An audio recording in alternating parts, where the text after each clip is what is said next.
Tinatamad daw siya mag-upload kasi wala naman daw nanonood. So, ito technique para merong manunood sa mga videos mo.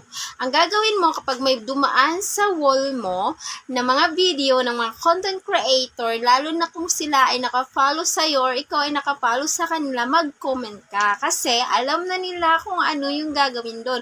Once na nakita nila na may comment ka sa video mo, magre-reply sa'yo.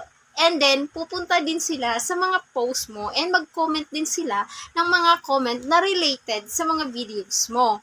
Okay? So, ganun po yung technique para magkaroon po tayo ng viewers. Kasi kung mag-upload ka lang, tapos pabayaan mo, syempre wala ka talagang viewers na alam mo, ang tao nakikipag-engage dahil gusto din po nila ng engagement. Kaya yung mga content creator, pansinin mo, kapag hindi ka marunong pumunta sa kanyang mga post ay hindi na yan babalik sa'yo. Iiwan ka na niyan. Kasi ibig sabihin, wala rin silang mapapala sa'yo.